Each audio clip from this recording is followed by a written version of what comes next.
종들아 모든 두려움으로 너희 주인들에게 복종하되 선하고 부드러운 자들에게뿐 아니라 까다로운 자들에게도 그리하라.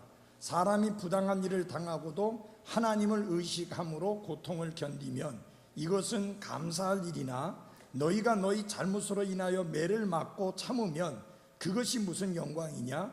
그러나 너희가 잘 행하고도 그것으로 인해 고난을 당하고 끈기 있게 그것을 견디면 이것은 하나님께서 받으실 만한 것이니라. 아멘. 옆에 있는 분들에게 사랑합니다라고 고백하고 앉으십시오.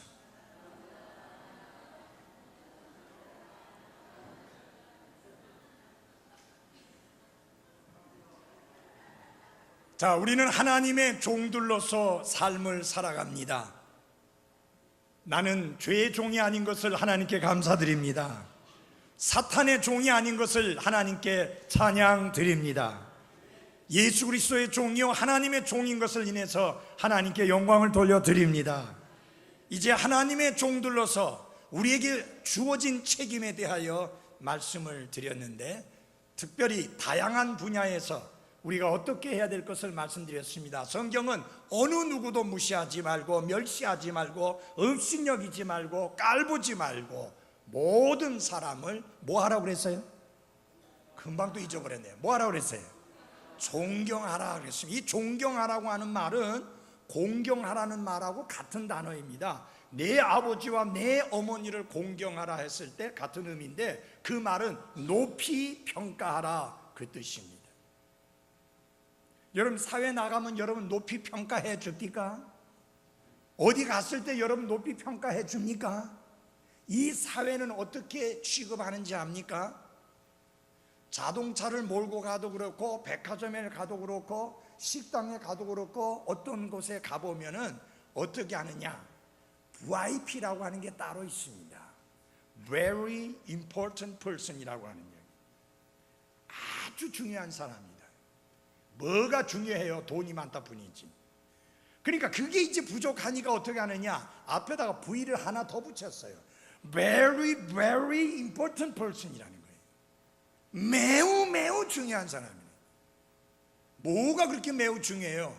돈이 많다는 이야기예요. 그렇지 않아도 돈이 적은 것도 서럽고 불편할 때가 있는데 그런 소름까지도 당합니다. 돈 많은 사람들은 가서 떡 차를 몰고 가서 딱 대면은 쪼르르 달려와가지고 알아서 주차를 시켜줍니다. 그걸 발레 파킹이라고 합니다. 저는 아무리 차를 갖다 대고 호텔에 가든지 백화점에 가든지 아무도 뛰어나오지 않습니다. 내가 알아서 자리 찾아서 갖다 대야 됩니다. 이 사회는 이렇게 차별 대우를 합니다.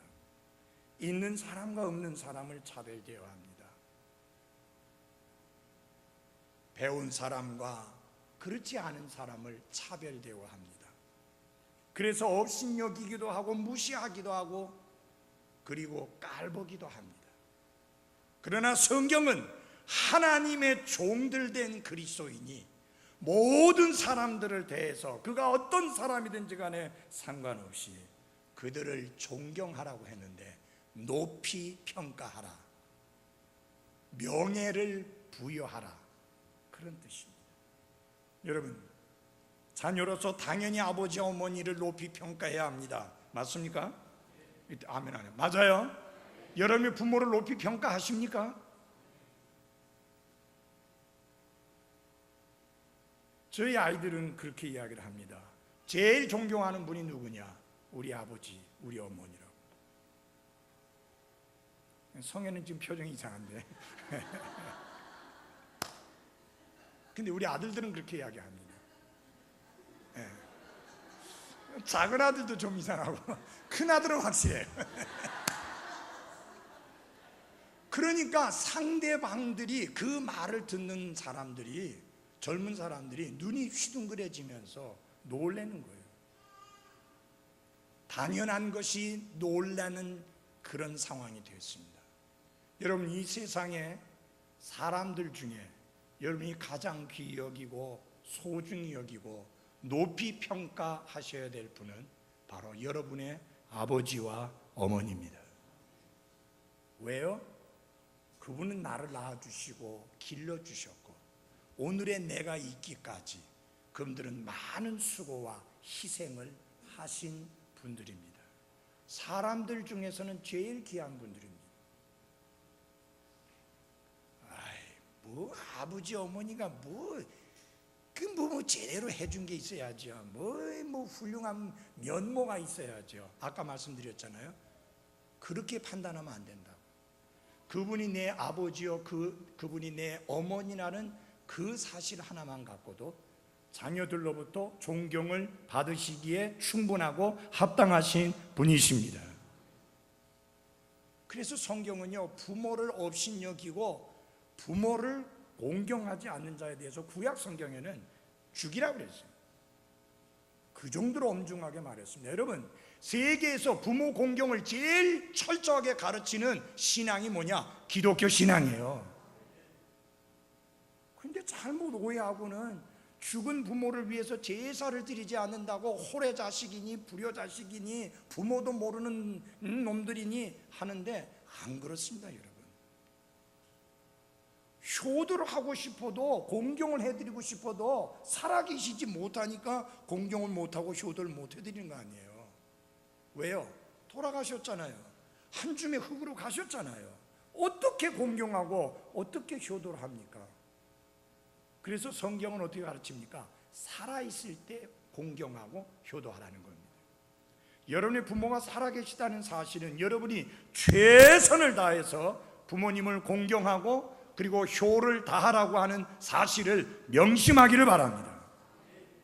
여러분, 성경에 보면은 자기의 친족을 돌아보지 않는 자는 믿지 않는 자보다 악한 자라고 그랬어요. 부모님께 자주 인사도 드리고 부모님께 자주 문안도 하고 부모님께 용돈도 드리고 부모님께 좋은 것들을 사다 드리고 부모님을 잘 공경해야 합니다. 그럼 적어도 자녀라면은 좋은 것이 있거든 부모님 생각을 할 수 있어야 돼요. 그거는 처가 부모냐 친가 부모냐 아무 차이가 없습니다. 부모는 부모와 똑같습니다. 시집 무슨 친정 그렇게 구분할 게 아닙니다. 저는 믿음이 좋다 하면서 부모를 돌아보지 않는 사람은 신앙이 좋다는 말을 전혀 인정 안 합니다. 전혀 인정 안 합니다. 왜? 성경적으로 보면 믿지 않는 자보다 악한 자인데 무슨 놈의 신앙이 좋아요? 그러면 안 돼요. 모든 사람을 존경하되 특별히 부모님을 잘 공경하고 존경하시기를 바랍니다. 내가 제일 존경하는 분 하면 당연히 아버지 어머니를 이야기해야 됩니다. 요새 젊은 가수 애들 그 다음에 탤런트 애들을 뭐라고 불러요? 아이돌이라고 부르는데 여러분 그거 끔찍한 이야기입니다. 아이돌이라는 용어가 그게 우상이라는 말이에요. 믿지 않는 불신자들, 다시 태어나지 않는, 거듭나지 않은 아이들에게 우상은 그들일 수 있지만 우리에게는 우상조차도 없어야 되지만 본받고 닮아가야 될 분은 오직 예수 그리스도 한 분뿐이십니다. 그래서 내 책상 앞에 붙여놓을 수는 없어요. 예수님의 사진이 없으니까.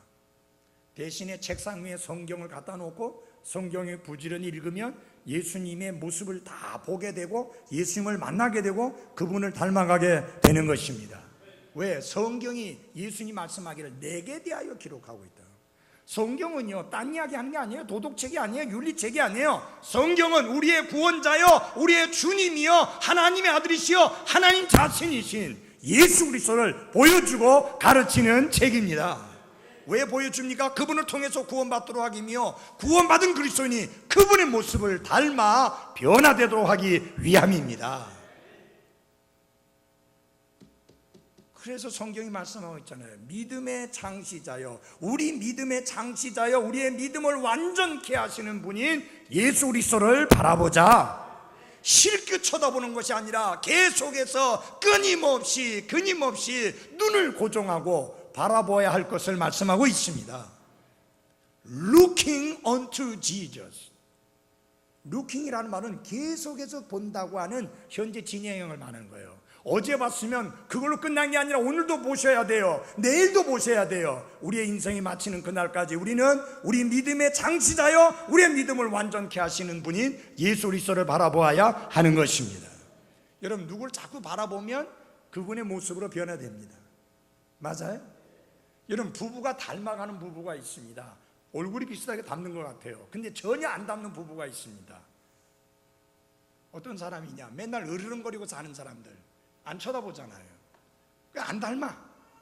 근데 자주 쳐다보고 자주 보고 사는 부부들은 닮게 돼 있습니다. 자주 쳐다보는 사람을 닮게 됩니다. 여러분, 조폭 맨날 쳐다보고 있으면 조폭 모습으로 바뀌는 거예요. 왜? 자주 보는 것을 닮게 돼 있거든요. 우린 누구를 바라보냐?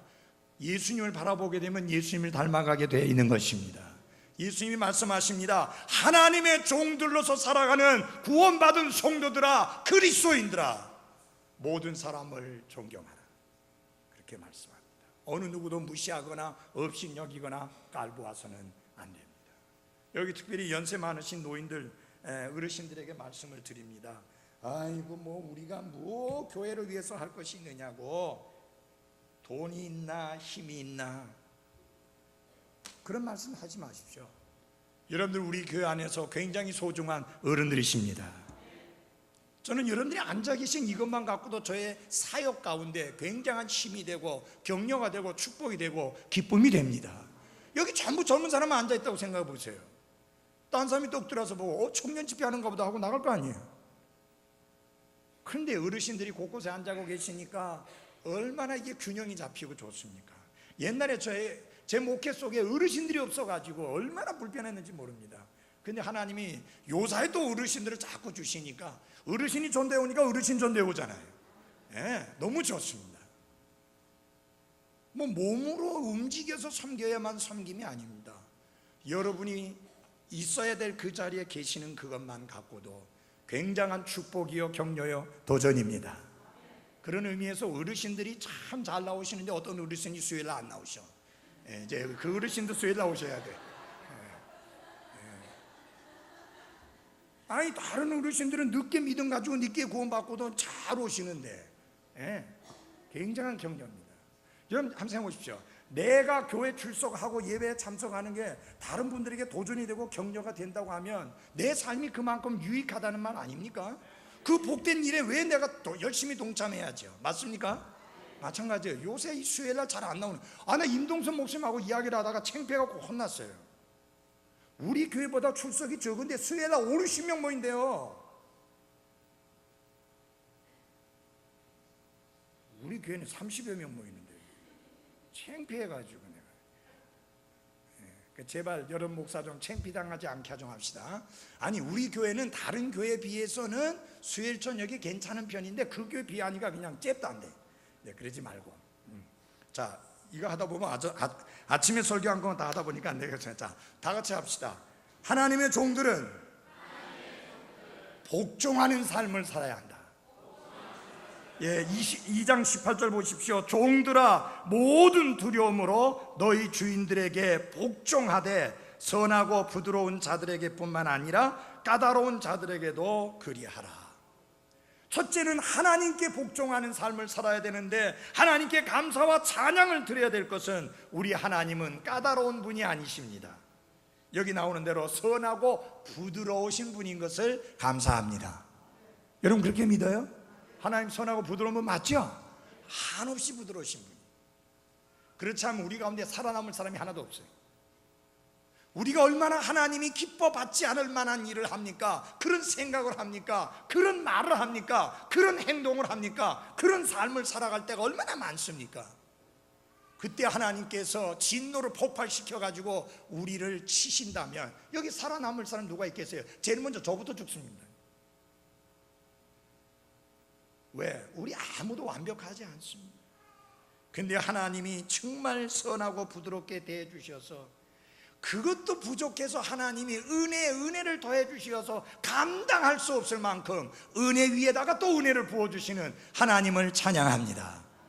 이런 주인에게 복종하는 거야 쉽죠. 그런데 까다로운 주인에게 복종하는 것은 쉽지가 않습니다.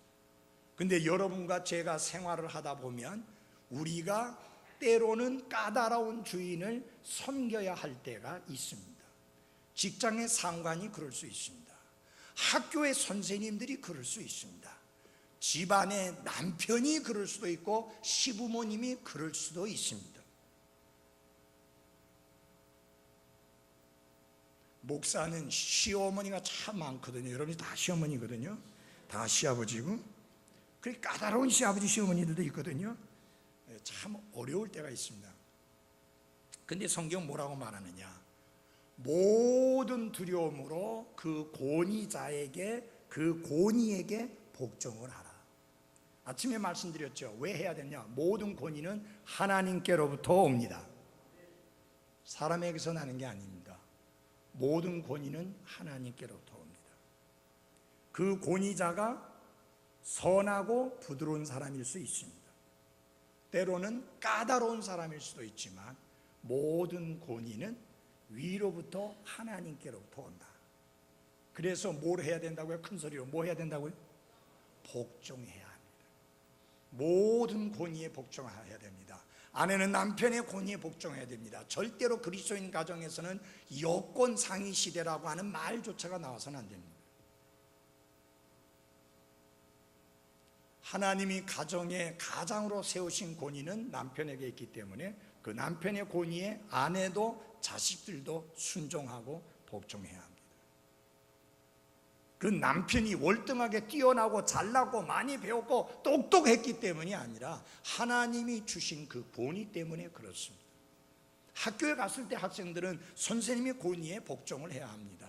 왜냐하면 내 위에 권위자로 세우셨기 때문입니다. 직장에 가서 상관에게 복종해야 됩니다. 그 상관이 선하고 부드러운 사람일 수 있고 아주 까탈스러운 사람이라서 괜히 트집 잡고 나를 힘들게 만드는 사람일 수도 있다 할지라도 그 권위에 복종해야 합니다. 여기 보면은 종들아 라고 말씀했는데 여기서 말하는 종들은 누구를 가리키느냐 하면요, 집안에서 일하는 종들을 말합니다. 여기 사도 베드로가 말하는 종들이 누군가를 제대로 이해하기 위해서는 그 당시에 노예 제도와 노예 신분에 대해서 제대로 알 필요가 있습니다. 아침에 말씀드린 대로 당시의 로마 제국에는 6천만 명이 넘는 노예들이 있었는데 로마 초기에는 노예들이 거의 없었습니다. 그런데 노예 제도는 로마가 한 나라 한 나라 정복하는 그런 전쟁을 시작하면서부터 노예들이 늘어나게 되었습니다. 어떻게 해서 늘어나게 됐느냐? 전쟁을 해서 포로로 잡은 사람들을 전부 다 끌고 와서 뭐로 삼았느냐 하면은 노예로 삼았습니다. 그래서 노예들이 늘어나게 된 것입니다. 그러니까 노예들은 각계각층에 고용이 되어질 수 있었습니다. 그래서 일반 노동만 죽도록 했던 것이 아니라 의사들도 있었습니다. 교사들도 있었습니다. 음악가들도 있었습니다. 변호사들도 있었습니다. 배우들도 있었고 비서들도 있어서 전문직에도 많이 종사를 했습니다. 그래서 로마 제국의 노예들은 몇백 년 전 아프리카에서 끌려와서 미국 남부의 목화 농장에서 죽도록 일했던 흑인 노예들보다는 훨씬 더 나은 삶을 살았고 나은 대우를 받았습니다. 그들에게는 사회에서 감당해야 될 역할이 분명하게 주어져 있었고 심지어는 노예들이 주인의 아들을 가르치고 훈련시키기까지도 했습니다. 그러나 로마의 노예들은 자유의 몸이 아니었습니다. 그들은 자기들이 원하는 대로 살 수 있는 권리가 없었습니다. 로마 법에 의하면 노예는 인격을 가지지 못한 물건이었습니다. 그래서 노예들은 어떠한 법률상의 권리도 전혀 갖고 있지 못했습니다. 비록 아프리카에서 끌려온 노예들처럼 비참하게 살지는 않았지만 그들에게는 자유함이 없었고 인격자로서 대접받지는 못했습니다. 이런 상황 속에서 기쁜 소식이 전해졌습니다. 하나님 보시기에 모든 사람이 존귀하다는 것입니다. 하나님은 모든 사람을 사랑하신다는 것입니다. 그리고 하나님은 모든 사람이 회개하고 구원받기를 기뻐하신다는 그 기쁨의 소식이 전파되게 된 것입니다. 아멘. 예. 하나님은 아무도 차별하지 않는다는, 아무도 멸시하거나 무시하거나 괄시하지 않는다는, 모든 사람을 사랑하시고 그들이 회개하여 그리스도를 통해서 구원받기를 기뻐하시며 그들이 하늘나라의 백성이 되기를 원하시며 그들이 주님의 몸인 교회를 이루기를 원하신다는 이 놀랍고 놀라운 기쁨의 소식이 선포되었습니다. 그리해서 이 복음을 받아들이고 구원받은 사람들 가운데에 노예들이 많이 있었습니다. 그리고 그들은 구원받은 그리스도인으로서 성도들의 모임인 교회 안에 들어가게 됐습니다. 그랬더니 그 안에는 주인도 있습니다. 그 주인의 노예도 있습니다. 근데 여러분, 그 교회 안에서는 이런 사회적인 장벽이 완전히 무너졌습니다. 노예라고 해서 교회 안에서 업신여김을 받지 않았습니다. 주인이라고 해서 노예인 그리스도인 형제를 함부로 대하지 않았습니다. 정말 그리스도 안에서 똑같은 신분을 가진 형제 자매로서 대하게 된 것입니다. 당시에 이 교회 성도들의 대다수는 노예였었습니다. 물론 주인들도 있었지만, 그러다 보니까 어떻게 되느냐, 어떤 교회 안에 모임을 하게 될 때 그 모임의 장이 노예인데 반해요, 그 모임의 회원은 주인인 겁니다. 이런 일이 가능하게 된 겁니다. 여러분, 이게 그리스도 안에서만, 교회 안에서만 가능할 수 있었던 놀랍고도 획기적인 변화입니다. 아멘. 모든 사람을 존경하라고 하는 말씀대로 그렇게 한 거예요. 정말 새롭고 혁명적인 사건이었습니다. 그것은 굉장히 영광스러운 일이었음에도 불구하고 동시에 위험한 일이기도 했습니다. 왜냐? 두 가지 문제점을 사도 베드로가 본 것입니다. 한 위험은 무엇이냐면, 종들이 이 새로운 관계를 이용해서 그들의 신분을 망각하고 주제넘게 우쭐해질 수 있는 위험입니다. 그래서 어떻게 되는 겁니까? 형제, 형제가 주인이라고 하지만 형제도 그리스도 안에 있어서 형제고 나도 그리스도 안에서 형제인데, 그리고는 주인의 말을 무시해버리는 거예요. 뭐냐면은, 교회에서는 형제였지만 집에 오면 주인이고 종인데도 그거 다 무시하고 아무개 형제 하고 주인한테 부르는 거예요. 그리고 나한테 시키지 마, 나도 형제야, 이래버릴 수 있는 위험이 있는 겁니다. 아니, 그게 있었기 때문에 사도 바울이 주인을 형제라 해서 함부로 대하지 마라, 그 내용을 딱 교훈했습니다. 그런 위험입니다. 또 다른 하나의 위험은 무엇이냐? 자, 이제 그리스도 안에서 새로운 혁명이 일어났다. 이제 우리는 존엄성을 찾아야 된다.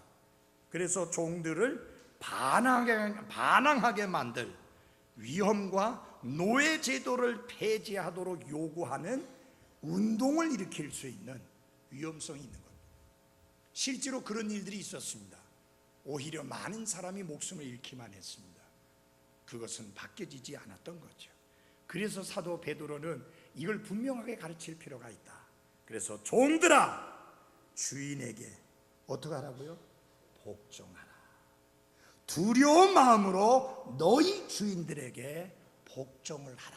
그런데 선하고 부드러운 주인은 물론이거니와 까다로운 주인한테도 철저하게 복종을 하라고 가르치고 있습니다.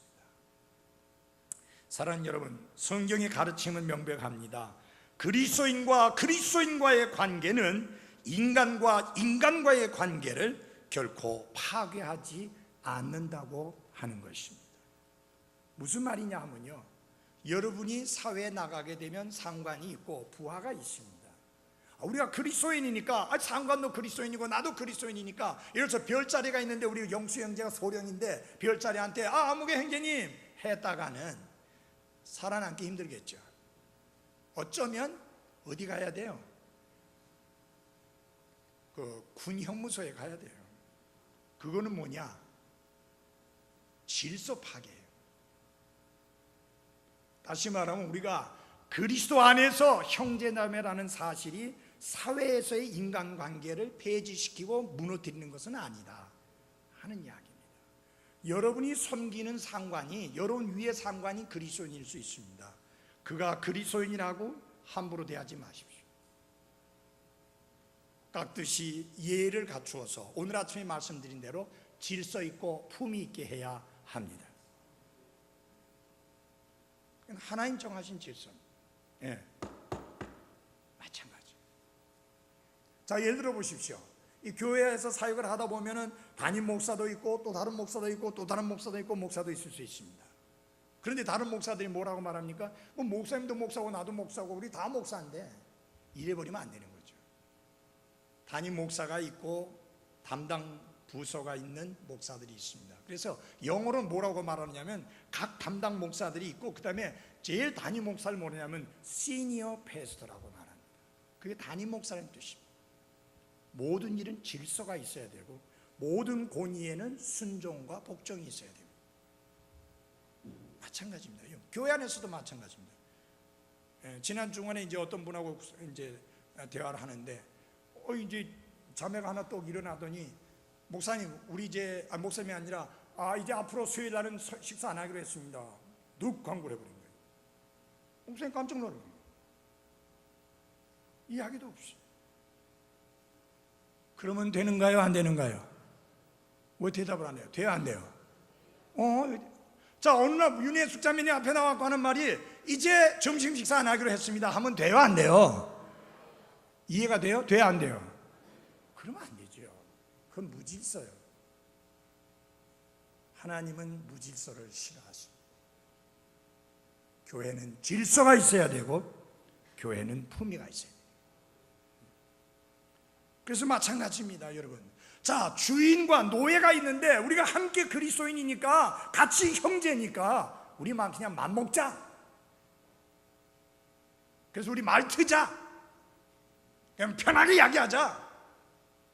이래가지고 그냥 완전히 다 뒤죽박죽 만들어버리면 안 된다는 거예요. 그래서 너희 주인들에게 무엇으로? 두려움으로 복종하라. 그 두려움이라는 말이 하나님을 두려워하라는 말하고 똑같은 말이에요. 존경하면서 나오는 공경의 모습을 말하는 것이죠. 다시 말하면 이 속에서는 부글부글 끓는데 이를 푹푹 갈면서 복종하는 게 아니라, 하나님, 현재 이분은 내 위에 주신 권위자입니다. 이분이 까다로운 분인데 그래도 하나님이 주신 권위자이기에 순종하고 복종하렵니다. 감사하는 마음으로, 은혜스러운 마음으로 복종해야 되는 게 옳습니다. 그게 하나님이 기쁘게 받을 만한 것이다. 그렇게 말했습니다. 자, 그래서 이 복음이 가져온 새로운 관계가 그런 것을 깨트리게 만드는 건 아니죠. 예를 들어서 사도 바울은 노예와 주인의 관계에 대해서 많이 가르치고 있습니다. 신약 성경에서 에베소서, 골로새서, 디모데전서, 디도서 계속 가르치고 있는데, 사도 바울은 종들이 주인을 떠나야 한다. 이제는 해방이다. 혁명을 일으켜야 된다. 그렇게 가르치지 않았습니다. 예를 들어서 여러분, 오네시모라는 사람은 빌레몬이라는 사람의 노예였습니다. 어느 날 돈을 훔쳐가지고 도망을 친 거예요. 그런데 잡혔어요. 자, 제가 어저께 어떤 책을 보니까 그 J.C. 라일 목사님한테 한 분이 와서 하는 이야기, 농부인데, 목사님, 전 주일날이 제일 기다려집니다. 그래서 정말 예배 드리고 하나님께 찬양하고 성도와 교제를 나누고 말씀 듣는 일이 너무 좋아서 그런 줄 알았더니, 주일날 되면 교회 가서 다리 꼬고 앉아서 눈 지그시 감고 잘 수 있어서, 그래서 그날이 기다려진다는 거예요. 착각하는 분이 있어요. 지금 그런 시간 아닙니다. 정신 바짝 차려야 돼. 정신 바짝 차려야 돼요. 이상한 사람들이 있어요. 내가 설교할 때는 좋은데 딴 사람이 오면 안 좋아. 딴 사람이 왔을 때까지 졸면 참 내가 더 민망한데, 그래도 나도 민망하다고요. 졸면 오죽하면 김한복 지사님이 졸지 않게 해달라고 기도하시겠어요. 나 기도하면서 그런 기도하는 분 처음 봤어. 아니, 내 생애 내 목회 중에 그런 기도하는 분 처음 봤어요. 오죽하면서 이 김 지사님이 그런 기도까지 하시겠어요. 나 그 기도 꼭 하나님 들어주시기 바래. 자, 이게 감옥에 갇혔는데 어떻게 되느냐? 어떤 감옥에 갇혔느냐면 사도 바울이 갇힌 그 감옥에 갇히게 된 거예요. 같은 감옥에. 여러분, 사도 바울이 그냥 넘어가겠습니까? 이 사람하고 대화를 하다가 이 사람에게 구원의 복음을 전해서 오네시모가 구원의 복음을 듣고 구원받고 변화되어서 새 사람이 됐습니다. 자, 이제 형이 다 차서 이제 나가게 됐는데 사도 바울이 뭐라 그러느냐? 오네시모요, 오네시모 형제여, 주인 빌레몬에게 돌아가십시오. 여러분, 그때 당시는 돌아가면 죽는 거예요. 근데 여러분, 돌아가라는 거예요. 여러분, 대신에 내가 빌레몬에게 편지를 써보내겠소. 이 편지를 들고 가시오. 그래서 들고 갑니다. 갖다 주는 거예요. 그 내용이 뭐라냐? 빌레몬 형제, 당신의 노예가 도망을 쳐서 잡혀가지고 마침 내가 있던 감옥에 왔는데 내가 복음을 전해서 그가 구원받아서 그리스도 안에서 나와 함께 형제가 되었습니다. 그가 다시 당신에게 갈 것인데 형제로 받아들이십시오. 종처럼 여기지 말고 형제처럼 받아주십시오. 그러면 목을 쳐요, 안 쳐요? 살리잖아요. 살려달라는 말은 안 하고 형제처럼 맞아주십시오. 혹시 재정적으로 피해 준 거 있거든, 그건 나한테 계산하십시오. 노예가 무슨 돈이 있습니까? 내가 대신 갚아주겠소. 이게 바로 그리스도인의 사랑입니다. 정말 형제를 존경하고 형제의 어려움을 보았을 때 같이 그 어려움을 나눌 수 있고 형제의 어려움을 해결해 주기 위해서 적극 나서는 거, 이게 바로 그리스도인의 교제입니다. 자, 당신 구원받는데 알아서 하시오. 가서 뭐 잡혀서 죽든지 말든지, 그게 아니잖아요. 그래서 다시 주인에게 복종하도록 보내는 사실을 우리는 여기에서 볼 수가 있습니다. 사랑하는 그리스도인 여러분, 여기 복종하라는 말에 있어서 주의해야 될 것이 있습니다. 그러면은 어떤 주인에게 복종해야 되느냐? 처음에는 선하고 부드러운 자들에게 복종해야 된다고 했습니다. 너무 쉽죠? 쉽죠? 그죠? 굉장히 쉽죠? 굉장히 쉬운 거잖아요, 이거. 그죠? 맞아요? 아니, 선하고 부드러운 주인에게 순종하고 복종하는 건 정말 쉽습니다. 근데 문제는 그 뒤에 나오는 말입니다. 어떤 사람에게 복종하라고요? 까다로운 사람에게도 복종을 하라. 19절 보면은 그런 말씀 나오죠. 18절에 까다로운 자들에게도 그리하라. 까다롭다는 말이 비뚤어졌다는 말입니다.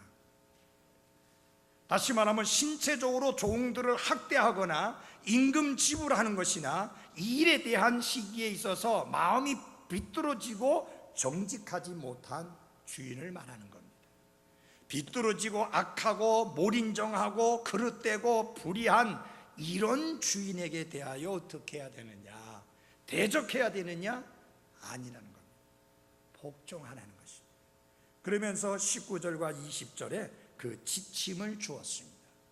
어떻게 복종할 것이냐는 것이 지침이 나오는데요, 우리가 이 말씀을 보기 전에 우리가 알아야 될 겁니다. 그리스도인에게는 존귀함이 있습니다. 하나님의 자녀가 되었죠. 그리스도의 대사가 되었죠. 새로운 창조물이 되었죠. 하나님께서 우리를 극진히 사랑하시죠. 정말 대단한 신분의 사람, 존귀한 사람이 됐는데 이 사회에 나가면 아무도 그렇게 대해주질 않는 거예요. 하나님 나 극진히 사랑하는 사람입니다. 그러니까 함부로 대하지 마세요 하니까 뭐 잘못 먹었나? 그렇게 여길 겁니다. 무슨 자다가 봉창 터지는 소리 하고 있어. 남의 다리 긁는 소리 하지 마라. 신경 안 써요. 어느 사회, 우리가 어디 가면 우리를 그렇게 대접해줘요? 대접 안 해줘요. 오히려 모든 두려움으로 너희 주인들에게 복종하라는 것이 그게 하나님 말씀이에요. 그래서 뭐가 있느냐? 혼란이 일어나는 거예요. 내 정체성은 대단한데 사회가 하나도 안 알아주니까 인정 안 해주잖아요. 여기 직장 다니는 분들 다 어깨에 힘 빡 주고 이제 직장에 갑니다. 나는 하나님의 자녀야, 하나님이 극진히 사랑하는 자야, 그리스도의 대사야 하고 또 갔는데 아무게 이러죠 빨리 뭐 이렇게 늦어 정신이 하나도 없는 거예요. 혼란스러워지는 거예요. 한순간에 내 정체성이 뭐지? 내가 누구야? 왜 이런 대접을 받아야 돼? 아니, 저런 상관에게 내가 말 들어야 돼? 나를 무시하고 깔보고 업신여기고 발바닥에 때처럼 생각하는 저런 사람에게 이런 혼란이 오는 거예요. 그래서 문제가 생깁니다. 어떤 문제가 생기느냐? 내가 부당한 고통을 당한다고 생각하는 그런 일이 생깁니다. 맞아요? 직장 생활하다 보면 그렇습니다. 무지무지하게 철저하게 했는데 진급에서 딱 떨어뜨려 버리고. 어떤 사람은 진급시켜주는가? 자기들에게 아부하고 같이 골프 치고 같이 술 먹고 같이 어디 놀러 가고 1차, 2차, 3차 가고 그런 사람은 진급시켜주고 망고에 별 필요도 없는 종이자각은 잘 주는 거예요. 표창장 뭐 그러면 그거 다 계산해가지고 진급시켜줘야 되는데 그런 건 다 빼버리고 자기들 상관 비율을 잘 맞춰준 사람이 진급하는 겁니다. 이게 사회예요. 그래서 무슨 일을 당한다고요? 크게 얘기해요. 무슨 일? 부당한 일을 당한다. 한번 여러분들 직장 생활하는 분에게 묻습니다. 부당한 일 당해보셨어요? 뭐 별로 부당한 일 당해보셨어요? 예, 부당한 일을 당하니까 뭐야? 고통을 겪습니다. 그래서 어떻게 되냐? 이걸 때려쳐 말어. 그만둬야 돼? 계속해야 돼? 그만두려니 자식들하고 마누라 먹여 살려야 되니까 안 되겠고 계속 나가려니 스트레스 받고 그래서 계속 부당한 일을 당하면서 고통을 겪는 겁니다. 어떡하느냐 그때 도대체 어떻게 되는가? 우리 그리스도인이 성경은 모든 문제에 답을 가지고 있습니다. 19절 같이 읽겠습니다. 시작. 사람이 부당한 일을 당하고도 하나님을 의식함으로 고통을 견디면 이것은 감사할 일이나. 예, 그렇습니다. 첫째, 부당한 일을 당할 때 어떻게 해야 되느냐? 하나님을 의식함으로 고통을 견뎌라. 그게 하나님 말씀이에요. 근데 여기서요, 여러분, 사도 베드로는 금방 앞에서 종들아 했잖아요. 근데 범위를 확대시키는 거예요. 사람이 했어요. 여러분, 사람 맞아요? 목사님 나는 종이 아니니까 노예가 아니니까 여기 상관이 없습니다 하니까 미리 알고 사람이 그랬어요. 여러분 사람 맞죠? 예, 사람이 부당한 일을 당하고도 우리 사람 맞잖아요. 부당한 일 당하잖아요. 그때 어떻게 해야 되느냐? 하나님을 의식해라. 다 같이 합시다. 하나님을 의식하자. 예, 하나님을 생각하고 하나님을 의식하다 그 말이에요. 하나님 내 아버지시고 하나님 내 모든 형편하시고 하나님이 돌봐주시고 하나님이 지켜주시고 하나님이 해결해 주시고 하나님이 채워주신다. 그 하나님을 의식하라 그 말입니다. 그러면 뭐가 되느냐? 고통을 견딜 수 있다. 이거 없으면 못 견뎌요. 하나님을 의식함으로 고통을 견딘다. 여기 보면요, 부당한 일을 당하고도 하는 말씀하고 20절에 잘 행하고도 라는 말은 사실 같은 말이에요. 같은 의미의 사실은 부당한 일을 당했다는 건 뭐예요? 잘했는데 억울하게 손해를 봤다는 이야기 아니에요. 불이익을 당한다는 말 아니에요. 그래서 이 두 단어는 그리스도인에게 합당한 것이지만 20절에 잘못으로 인하여 라는 말씀은 여러분의 저의 삶에 있어서는 안 될 요소입니다. 무슨 말이냐? 그리스도인이란 사람이 잘못해가지고 불려가가지고 야단맞고 혼나고 불이익당하고 그런 일이 있어서는 안 된다. 그런 일로 인해서는 고난당하는 일이 없도록 해야 된다 하는 것입니다. 그건 영광도 아니라는 거예요. 그건 유익도 아닙니다. 그거는 하나님께서 받으실 만한 것도 아닙니다. 너희가 너희 잘못으로 인하여 매를 맺고 참으면 그것이 무슨 영광이냐? 그건 영광이 아니에요. 그러나 부당한 일을 당하고도 참고 견디면 영광인 것입니다. 왜요? 주님이 다 알아서 보상해 주시니까. 여러분, 주님의 보상을 믿습니까? 예, 사람이 우리를 힘들게 했습니다. 사람이 우리를 괴롭게 했습니다. 사람이 나를 어렵게 했습니다. 사람이 나에게 불이익을 주었습니다. 그러나 하나님은 기억하시고 보상해 주실 것입니다. 때로는 그 보상이 당장 올 수도 있습니다. 그 보상이 이 땅에서 주어질 수도 있지만, 때로는 그 보상이 이 땅에서 주어지지 아니하고 하늘나라에서 주어질 수가 있습니다. 한 선교사님이 선교지에서 이제 안식년을 맞이해서 들어옵니다. 너무 지치고 피곤해 있었기 때문에 이제 고국에 와서 잠깐 쉬면서 영적으로 회복하고 육신적으로도 건강을 되찾아서 오려고 이렇게 딱 옵니다. 가족과 함께 쫙 옵니다. 배를 타고 왔어요. 그때는. 그래, 항구에 다 보니까 사람들이 꽉 서 있습니다. 거기 보니까 밴드부도 있는 거예요. 예? 악기 연주하는 사람들이 쫙 서 있는 거예요. 야, 그래도 하나님이 무심하진 않구나. 내가 선교지에서 그래 고생하고 힘들게 사역하다가 온다고 나를 위로하신다고 저렇게 악대들도 보내시고 사람들을 쫙 나와서 환영하게 해주시는구나. 그렇게 생각을 하고 보는데, 드디어 빵빠라가 울리면서 연주가 되는데 자기 뒤로 한 사람이 탁 오는데 보니까 전쟁을 하고 돌아오는 사람이었습니다. 그러니 얼마나 마음이 상해요.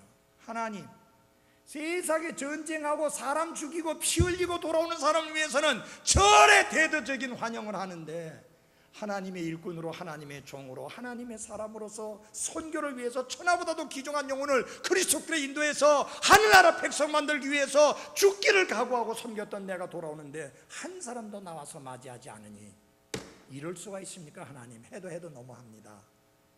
그래 이야기를 한 거예요. 그때 하나님이 그에게 주신 말씀이 뭔지 아나요? 아들아, 너는 아직 집에 오지 않았다. 우리가 집에 들어갈 때 환영해 주실 겁니다. 이 세상은 우리의 집이 아닙니다. 아직 우리는 계속 가야 합니다. 그러니까 모든 보상이 지금 있지 않을 수 있습니다. 그러나 우리는 하나님이 계시는 것만 믿는 게 아니라 우리 하나님은 보상하시는 하나님인 것을 믿습니다. 그 믿음 가진 자를 기뻐하셔요.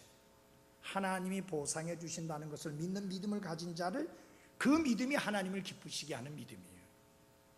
아이고, 하나님이 구원해 주신 은혜가 감사하지, 감사해서 섬겨야지 뭐 보상 생각하고 섬기느냐고. 보상도 보상 나름입니다. 하나님의 보상을 기대하고 섬기는 자는 하나님이 기뻐하십니다. 그 믿음을. 그 말이 무슨 말이에요? 세상의 보상을 안 바란다는 이야기 아니에요. 세상의 보상에 관심이 없다는 이야기 아니에요. 오직 하나님의 보상에만, 칭찬만 관심이 있다는 말인데 왜 하나님이 안 기뻐하세요? 그래서 분명히 아시는 거예요. 왜 하나님을 의식함으로 참을 수 있느냐? 하나님이 모든 것을 아신다는 것 때문에 그렇습니다. 나는 하나님이 모든 것을 아신다는 사실에 인해서 감사합니다. 요한계시록 2장 2절에 보면 내가 내 행위와 수고와 인내와 또 내가 악한 자들을 용납하지 못함을 아노니 그랬습니다. I know, 내가 안다 그랬습니다. 모든 사람은 몰라줘도 하나님은 알아주십니다. 하나님이 내가 안다 그랬습니다. 그 다음에 소문학 교회에게 말씀하기를 내가 내 행위와 환난과 궁핍을 알며 그렇게 말씀했습니다. 너 궁핍하지만 진짜는 네가 부유한 자다. 내가 알거니와 너희들은 부유한 자다. 이 말이 얼마나 위로가 됐겠습니까? 예수님의 영고로 모든 걸 다 잃어버렸지만 그러나 그들은 부유의식을 가지고 살 수 있었던 것이 하나님이 그들을 부유한 자라고 말씀해 주셨기 때문입니다. 누가 진정한 부자예요? 하나님이 부유하다고 할 때 그 사람이 부유한 자예요. 나는 이 말씀 그대로 믿습니다. 하나님이 부유하다 그러면 부유한 자요, 하나님이 가난하다고 하면 지가 아무리 많이 가지고 있어도 그건 가난한 자예요. 라오디아 교회하고 반대잖아요. 라오디아 사는 뭐라 했어요? 나는 부유하여 부족한 것이 없다.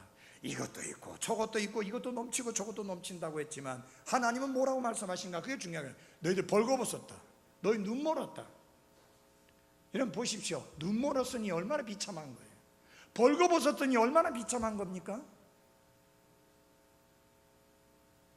근데 우리는 하나님이 비록 가진 것은 적지만 너는 부유한 자다. 우리가 그리스도 안에서 부유한 자인 것을 감사하십시오. 왜냐하면 하늘에 속한 모든 영적인 복으로 이미 하나님 우리를 복 주셨어요. 하늘에 속한 모든 영적인 복으로 복 주셨어요. 여러분 그 복 받으셨어요? 세어보셨어요? 세어보세요. Count of your blessings. 여러분이 받은 복들을 좀 세어보십시오. 제발 좀 눈에 보이는 이 물건들, 이런 것들만 보고 내가 복받지 못했다라고 박복한 인생이라고 말하지 말고, 하나님이 이미 하늘에 속한 영적인 복으로 복 주신 것을 세어보며 감사하며 부여의식을 가지고 살아가시기를 바랍니다. 저는요, 너무너무 가난해서 세 끼 밥을 못 먹을 때도 부자인 줄 알았고, 지금도 두 끼밖에 못 먹지만 감사하고 부유한 줄 압니다. 정말 중요한 게, 그리스도인의 삶에서 제일 중요한 것 중에 하나는 부여의식을 가지고 사는 거예요. 그래야지 감사가 있고 만족이 있고 기쁨이 있고 찬양이 있어요. 근데 늘 나는 가난하다, 나는 부족하다, 나는 없다 하게 되면 어떻게 됩니까? 거머리처럼 주십시오 주십시오 give me 하면서 사는 거예요. 우리가 뭐 전쟁 시대에 무슨 전쟁 구합니까? 미군들에게 give me 껌 하듯이 껌 주세요 그거 알지, 우리 그런 삶이 아니잖아요. 여러분, 하나님은 충분히 우리에게 필요한 것을 채워주셨습니다. 가난하다는 것은 상대적인 것일 뿐입니다. 여러분, 한 달에 1,000만 원 버는 사람은 한 달에 1억 버는 사람과 비교해 보면 상대적으로 가난한 거예요. 그래서 뭐라고 생각합니까? 언제나 저 사람처럼 부자가 되지? 그럽니다.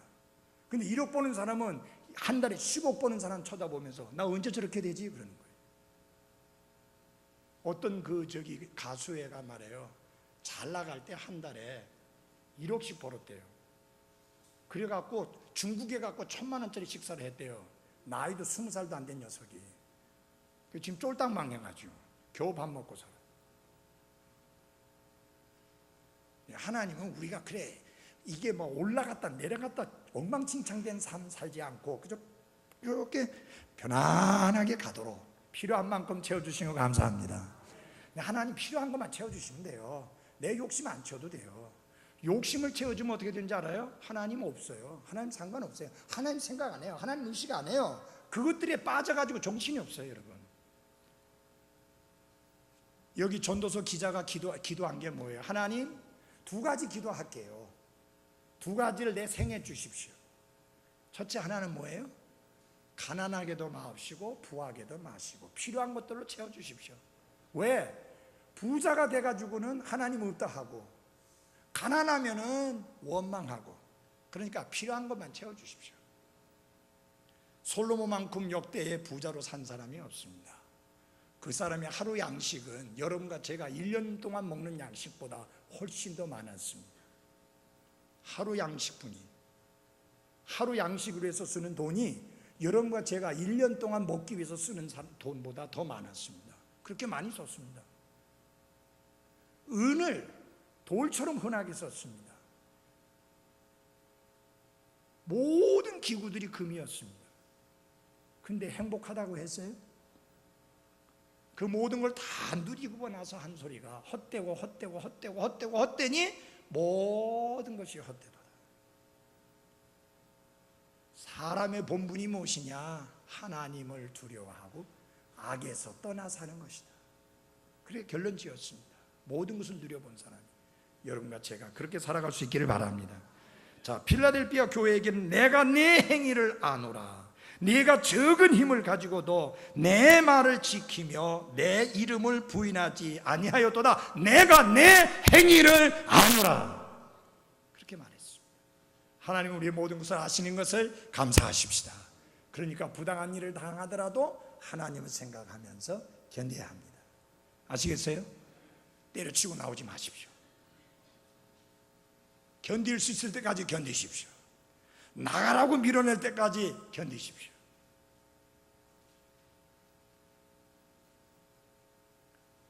너무 빨리 나오지 마십시오. 나와도 별 볼 일 없습니다. 자, 그렇게 하는 것이, 왜 그렇게 해야 되느냐? 그렇게 하는 것이 하나님이 기뻐 받으시는 것이다. 근데 이 기뻐 받는다는 말씀 하고요, 그 다음에 감사할 일이니, 그거 나오죠? 19절에 감사할 일이나 하는 말씀 나오죠? 감사할 일이니, 그 다음 일이나, 그 다음에 보면은 하나님께서 받으실 만한 것이니, 이 말이 다 같은 말이에요. 원어상에는 똑같은 말이에요. 무슨 말이냐? 카리스라고, 은혜라는 말이에요. 은혜. 자, 여러분, 우리가 그 부당한 일을 당하면서도 잘 견딜 수 있다면 그 은혜예요, 은혜. 하나님의 은혜가 아니면 우리가 감당을 못해요.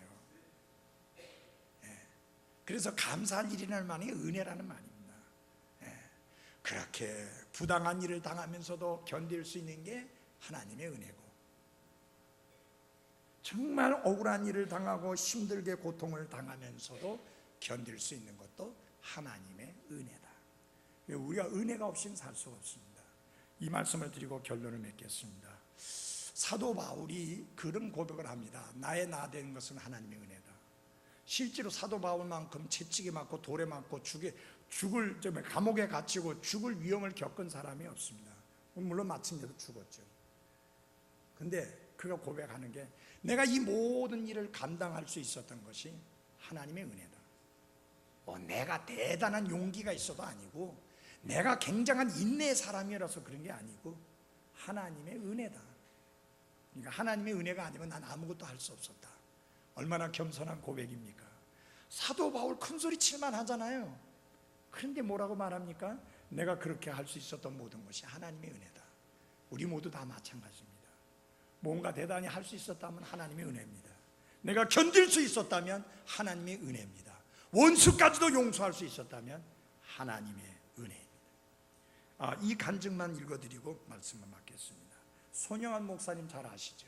사랑의 원자탄이라는 책을 쓰신 분입니다. 이 책에 보면 이런 내용이 있습니다. 내 아들들을 죽인 원수의 회심을 위해서 애쓰고 내 양자로 드릴 수 있도록 하나님께서 사랑을 주신 것에 대해 감사드린다.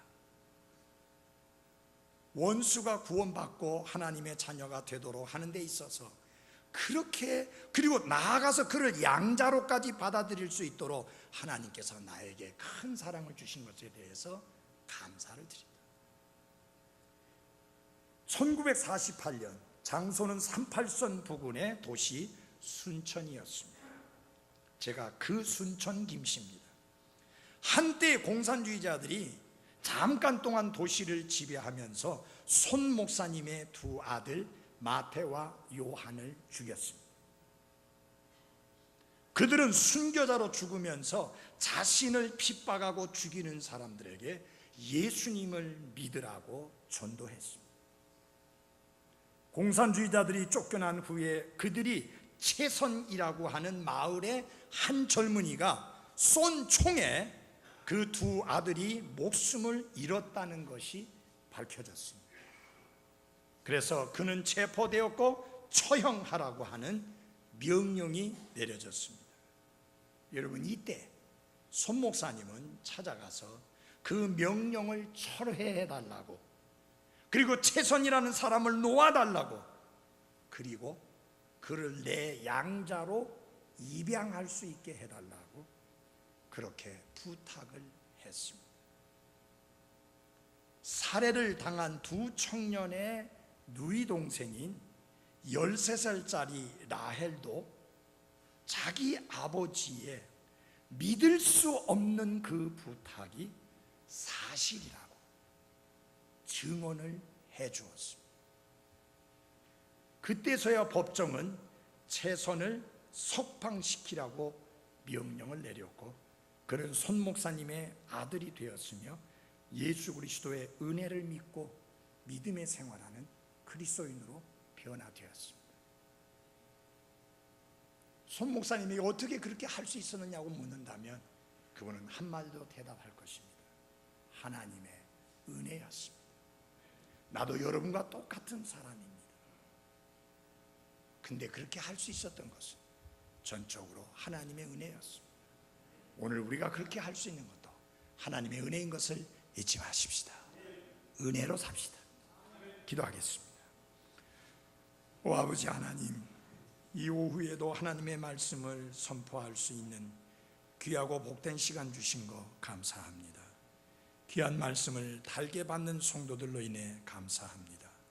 이 말씀이 저들의 삶에서 실제적으로 열매를 맺을 수 있도록 도와주옵소서. 예수님의 이름으로 기도했습니다.